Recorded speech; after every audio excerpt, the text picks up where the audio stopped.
এই বাংলাদেশে ৩০০ শিশুর হত্যার দায় টুডে অর টুমোরো ইউনূস সরকারের উপরে আসবে এবং ইউনূসকে কাঠগড়ায় দাঁড়াতেই হবে। এভাবে শিশু হত্যা আরেকটা পলিটিশিয়ান কেউ যদি করতো, আজকে বিএনপি হুলস্থুল করে ফেলতো, জামাত ইসলামী হুলস্থুল করে ফেলতো, কিন্তু তাদের ওই আপোষের ক্ষমতায় মসনদে বসার ব্যবস্থা ইউনূস করে দিয়েছে।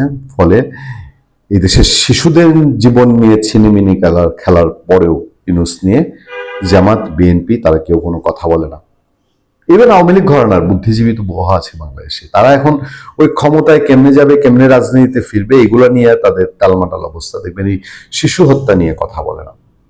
আমাদের সামনে একটা প্রতিবেদন আছে, ইন্টারন্যাশনালি স্বীকৃত প্রতিবেদন, মানে সোজা সাপটা বাংলাদেশ সরকার টিকা সংগ্রহ করতো ইউনিসেফ থেকে, ইউনিসেফের মাধ্যমে টিকা সংগ্রহ করতো, এটাই ছিল ট্রেডিশনাল রূপ।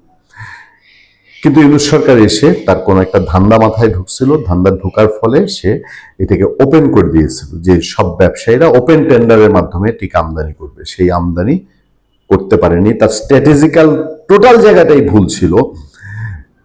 ওই যে ভিতরে কোনো একটা স্বার্থ কমিশন এসবের ধান্দা, ফলে এই দেশে হামের টিকার অভাবে এখন পর্যন্ত ৩০০ প্রাণ গেল, আরো হাজার হাজার লক্ষ প্রাণ ঝুঁকির মধ্যে আছে।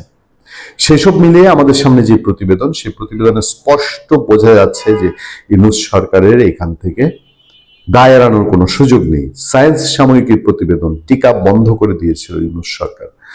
কতটা ভয়ঙ্কর হতে পারে একটা সরকার, কতটা দানবীয় হতে পারে, এরপরই দেশে হামের ভয়াবহ প্রাদুর্ভাব। আমি খুব সামান্য একটু অংশ আপনাদেরকে শোনাই। টিকাদান কর্মসূচিতে বড় ধরনের বিপর্যয়ের কারণে বাংলাদেশে হামের ভয়াবহ প্রাদুর্ভাব দেখা দিয়েছে। গত মার্চের মাঝামাঝি, মানে 2025-এর মার্চের মাঝামাঝি সময় থেকে দেশে 32,000-এর বেশি সন্দেহভাজন হামের রোগী শনাক্ত হয়েছে এবং হাম ও হামের উপসর্গ নিয়ে এখন পর্যন্ত 285 জনের মৃত্যু হয়েছে, যাদের বেশিরভাগই শিশু। 15 মার্চ থেকে 2 মে পর্যন্ত হাসপাতালগুলোতে রোগীর চাপ বেড়ে বিশৃঙ্খল পরিস্থিতি সৃষ্টি হয়েছে। গত 7 এপ্রিল ঢাকার শিশু হাসপাতাল ও ইনস্টিটিউটে 6 মাস বয়সী মেয়ে রুহিনকে নিয়ে শোকে ভেঙে পড়েন কণিকা আক্তার। তার স্বামী মোহাম্মদ জাকির বুক চাপড়ে কাঁদছিলেন। সেদিনই হামে আক্রান্ত হয়ে মারা যায় রুহির যমজ বোন রিসা। আচ্ছা, বাংলাদেশে এখন হামের মহামারীর মধ্যে রয়েছে। ঢাকার সংক্রমণ ব্যাধি হাসপাতাল সহ বিভিন্ন হাসপাতালে শিশু রোগীতে শয্যাপূর্ণ হয়ে গেছে। অনেক শিশু শ্বাসকষ্টে ভুগছে, কেউ কেউ নিস্তেজ হয়ে পড়ে আছে। শয্যায় সংকটের কারণে অনেকে মেঝেতে চিকিৎসা নিতে হচ্ছে। কি ভয়াবহ নির্মম দৃশ্য। বিশ্বজুড়ে আবার ফিরে আসছে হাম। 1 দশক আগে যে রোগ নির্মূলের স্বপ্ন দেখেছিলেন বিজ্ঞানীরা, সেটি এখন বহু দেশে পুনরায় ছড়িয়ে পড়েছে। কানাডা ও ইউরোপের কয়েকটি দেশ সম্প্রতি হাম মুক্ত মর্যাদা হারিয়েছে। যুক্তরাষ্ট্রে চলতি বছরে 1700-এর বেশি রোগী শনাক্ত হয়েছে।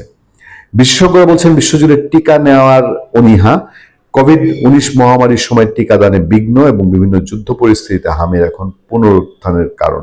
17 কোটি বেশি মানুষের দেশ বাংলাদেশে দীর্ঘ উচ্চ টিকাদান হার নিয়ে গর্ব করত। মানুষ একসময় গর্বের বিষয় ছিল, কিন্তু 2024 সালে রাজনৈতিক পট পরিবর্তনের পর টিকা সংগ্রহ ব্যবস্থায় বিপর্যয় নেমে আসে। মূল পয়েন্টে যাচ্ছি এখন। ফলে দেশ জুড়ে টিকা সংকট তৈরি হয় এবং টিকাদানের হার দ্রুত কমে যায়। একই সঙ্গে শিশুর অপুষ্টি ও দুর্বল স্বাস্থ্য সেবা মৃত্যুর হার বাড়িয়ে দিয়েছে। বাংলাদেশ সাধারণত শিশুদের 9 ও 15 মাস বয়সে হাম বা রুবেলা এমআর টিকার 2টি ডোজ দেওয়া হয়। এছাড়া প্রতি 4 বছর অন্তর জাতীয় ক্যাম্পেইনের মাধ্যমে বাদ পড়া শিশুদের টিকা দেওয়া হয়। বছরের পর বছর ইউনিসেফ এই টিকা সরবরাহ করত এবং অধিকাংশ অর্থায়ন দিত Gavi the vaccine alliance. Bangladesh সরকারও এতে অর্থ দিত। কিন্তু 2024 সালের রাজনৈতিক পট পরিবর্তনের পর সেই ব্যবস্থায় ছেদ পড়ে ব্যাপক আন্দোলনের মুখে ক্ষমতাচ্যুত হন শেখ হাসিনা। পরে নোবেলজয়ী অর্থনীতিবিদ ডক্টর মোহাম্মদ ইউনূসের নেতৃত্বে অন্তর্বর্তী সরকার দায়িত্ব নেয়। 2025 সালের সেপ্টেম্বরে ইউনূস সরকার ইউনিসেফের মাধ্যমে টিকা সংগ্রহ বন্ধ করে উন্মুক্ত দরপত্র পদ্ধতি চালু করে। এই ব্যবস্থায় সরকার বিভিন্ন সরবরাহকারীর কাছ থেকে প্রস্তাব নিয়ে যাচাই বাছাই শেষে ক্রয়াদেশ দেয়। ইউনিসেফ শুরু থেকেই এই সিদ্ধান্তের বিরোধিতা করেছে।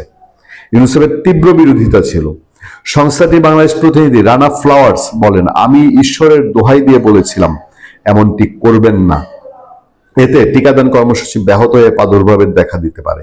আমরা বারবার সতর্ক করেছিলাম। তিনি জানান, অন্তর্বর্তী সরকারের স্বাস্থ্য উপদেষ্টা নূরজাহান বেগমকে তিনি ব্যক্তিগতভাবে সিদ্ধান্তটি না নিতে অনুরোধ করেছিলেন। কিন্তু দরপত্রের প্রক্রিয়া আমলাতান্ত্রিক জটিলতায় আটকে যায়। ফলে টিকা সরবরাহ বন্ধ হয়ে দেশ জুড়ে মজুদ ফুরিয়ে যায় এবং নিয়মিত টিকাদান কর্মসূচি ব্যাহত হয়। 2024 সালে হওয়ার কথা থাকলেও রাজনৈতিক অস্থিরতার পিছিয়ে যাওয়া সম্পূরক এমআর টিকাদান অভিযান 2025 সালে পুরোপুরি বাতিল করা হয়। মানে সর্বনাশের চূড়ান্ত করা হয়েছে 2025 সালে। হাম নিয়ে যখন এই মহাদুর্যোগ মহাদুর্বিপাক, তখন বাংলাদেশের দোষারোপের রাজনীতি থেমে থাকেনি।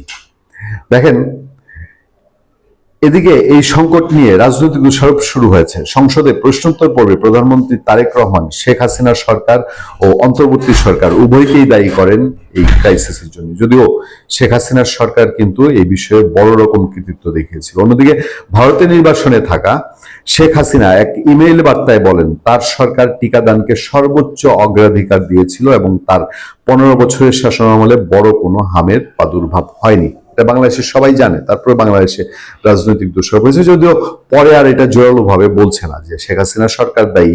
এখন কিন্তু ঘুরে ফিরে সত্য উন্মোচিত হয়েছে যে ডক্টর ইউনূস সরকার এই হাজার হাজার লক্ষ শিশুকে ঝুঁকির মধ্যে ফেলে দিয়েছে। নিশ্চয়ই এই প্রতিবেদন, সায়েন্স সাময়িকীর এই প্রতিবেদন বাংলাদেশ সরকারকে ভাবাতে শুরু করবে এবং এই শিশুদের ঝুঁকির মুখে ফেলার জন্য যদি ইউনূস সরকার বা ইউনূস সরকারের স্বাস্থ্য উপদেষ্টা নূরজাহান বেগমকে কোনো জবাবদিহিতা আইনের আওতায় না আনা হয়, তাহলে একদিন এর দায় দায়িত্ব নিশ্চয়ই বিএনপি সরকারের উপরে এসে বর্তাবে। ভালো থাকবেন, সুস্থ থাকবেন। আপনাদের সাথে আমি আতিক রহমান, পূর্ণিয়া।